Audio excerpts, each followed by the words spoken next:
ರಾಜ್ಯ ಮಟ್ಟದ taekwondo karate ಚಾಂಪಿಯನ್ಶಿಪ್ನಲ್ಲಿ ಹಾಸನದ ಸಾಧನೆ. ಅನಿತಾ ಆರ್ಯನ್ಗೆ ಪ್ರಥಮ ಸ್ಥಾನ, ಹಲವು ಪದಕಗಳೊಂದಿಗೆ ಜಿಲ್ಲೆಗೆ ಕೀರ್ತಿ ತಂದ ಕರಾಟೆ ಪಟುಗಳು. ಬೆಂಗಳೂರಿನ ಕೋರಮಂಗಲದ ರಾಷ್ಟ್ರೀಯ ಕ್ರೀಡಾಂಗಣದಲ್ಲಿ ನಡೆದ 43ನೇ ಕರ್ನಾಟಕ ರಾಜ್ಯ ಮಟ್ಟದ ಟೈಕ್ವಾಂಡೋ ಕರಾಟೆ ಚಾಂಪಿಯನ್ಶಿಪ್ನಲ್ಲಿ ಹಾಸನ ಜಿಲ್ಲಾ ಹಾಸನಾಂಬ ಕರಾಟೆ ಸಂಸ್ಥೆಯ ಕ್ರೀಡಾಪಟುಗಳು ಅತ್ಯುತ್ತಮ ಪ್ರದರ್ಶನ ನೀಡಿ ಹಲವು ಪದಕಗಳನ್ನು ಗೆದ್ದು ಜಿಲ್ಲೆಗೆ ಹಾಗೂ ಸಂಸ್ಥೆಗೆ ಕೀರ್ತಿ ತಂದಿದ್ದಾರೆ. ರಾಜ್ಯದ ವಿವಿಧ ಜಿಲ್ಲೆಗಳಿಂದ ಆಗಮಿಸಿದ್ದ ಪ್ರತಿಭಾನ್ವಿತ ಕರಾಟೆ ಪಟುಗಳ ನಡುವೆ ನಡೆದ ತೀವ್ರ ಪೈಪೋಟಿಯಲ್ಲಿ ಹಾಸನದ ಕ್ರೀಡಾಪಟುಗಳು ತಮ್ಮ ಕೌಶಲ್ಯ, ಆತ್ಮವಿಶ್ವಾಸ ಮತ್ತು ಶಿಸ್ತಿನ ಪ್ರದರ್ಶನದ ಮೂಲಕ ಗಮನ ಸೆಳೆದರು. ಹಲವು ವಿಭಾಗಗಳಲ್ಲಿ ಪದಕಗಳನ್ನು ಗೆದ್ದು ಚಾಂಪಿಯನ್ಶಿಪ್ನಲ್ಲಿ ಜಿಲ್ಲೆಯ ಸಾಮರ್ಥ್ಯವನ್ನು ಮತ್ತೊಮ್ಮೆ ಸಾಬೀತುಪಡಿಸಿದರು.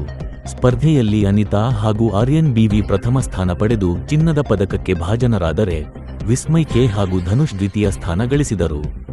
ಅನುಷ್ಕಾ ಆರ್.ವಿ. ಲಕ್ಷ್ಮಿತಾ, ಶಶಾಂಕ್ ಎಸ್.ಆರ್. ಹಾಗೂ ತ್ರಿಶಲಿ ಕೆ.ಆರ್. ತೃತೀಯ ಸ್ಥಾನ ಪಡೆದು ಕಂಚಿನ ಪದಕ ತಮ್ಮದಾಗಿಸಿಕೊಂಡರು. ವಿಜೇತ ಕ್ರೀಡಾಪಟುಗಳಿಗೆ ಹಾಸನ ಜಿಲ್ಲಾ ಅಮೇಚೂರ್ ಬಾಡಿ ಬಿಲ್ಡರ್ಸ್ ಸಂಸ್ಥೆಯ ಅಧ್ಯಕ್ಷ ಶರತ್ಚಂದ್ರ ಎಂ, ಸಂಸ್ಥೆಯ ಸದಸ್ಯರು, ಹಾಸನಾಂಬ ಕರಾಟೆ ಸಂಸ್ಥೆಯ ಅಧ್ಯಕ್ಷರು ಹಾಗೂ ಪದಾಧಿಕಾರಿಗಳು, ಪೋಷಕರು ಮತ್ತು ಕ್ರೀಡಾಭಿಮಾನಿಗಳು ಅಭಿನಂದನೆ ಸಲ್ಲಿಸಿ, ಮುಂದಿನ ರಾಷ್ಟ್ರೀಯ ಹಾಗೂ ಅಂತಾರಾಷ್ಟ್ರೀಯ ಮಟ್ಟದ ಸ್ಪರ್ಧೆಗಳಲ್ಲಿಯೂ ಇದೇ ರೀತಿಯ ಸಾಧನೆ ಮುಂದುವರಿಯಲಿ ಎಂದು ಶುಭ ಹಾರೈಸಿದರು. ವಿಜೇತ ಕ್ರೀಡಾಪಟುಗಳಿಗೆ ಕರಾಟೆ ತರಬೇತುದಾರ ಮಹದೇವ್ ಉಚಿತವಾಗಿ ತರಬೇತಿ ನೀಡುತ್ತಿದ್ದು, ಅವರ ಶ್ರಮ ಮತ್ತು ಮಾರ್ಗದರ್ಶನವೇ ಈ ಸಾಧನೆಗೆ ಪ್ರಮುಖ ಕಾರಣವಾಗಿದೆ ಎಂದು ಪೋಷಕರು ಹಾಗೂ ಸಂಸ್ಥೆಯ ಪದಾಧಿಕಾರಿಗಳು ಅಭಿಪ್ರಾಯಪಟ್ಟರು. ಹಾಸನಾಂಬ ಕರಾಟೆ ಸಂಸ್ಥೆ ಕಳೆದ ಹಲವು ವರ್ಷಗಳಿಂದ ಜಿಲ್ಲೆಯ ಮಕ್ಕಳಲ್ಲಿ ಕ್ರೀಡಾ ಪ್ರತಿಭೆಯನ್ನು ಬೆಳೆಸುವ ನಿಟ್ಟಿನಲ್ಲಿ ನಿರಂತರವಾಗಿ ತರಬೇತಿ ನೀಡುತ್ತಿದ್ದು, ರಾಜ್ಯ ಮತ್ತು ರಾಷ್ಟ್ರ ಮಟ್ಟದ ಸ್ಪರ್ಧೆಗಳಲ್ಲಿ ಅನೇಕ ಚಾಂಪಿಯನ್ಗಳನ್ನು ರೂಪಿಸುತ್ತಿದೆ. ಇತ್ತೀಚಿನ ಈ ಸಾಧನೆಯು ಸಂಸ್ಥೆಯ ಮತ್ತೊಂದು ಹೆಮ್ಮೆಯ ಮೈಲಿಗಲ್ಲಾಗಿದ್ದು, ಜಿಲ್ಲೆಯ ಯುವ ಕ್ರೀಡಾಪಟುಗಳಿಗೆ ಸ್ಫೂರ್ತಿಯಾಗಿದೆ.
Blue.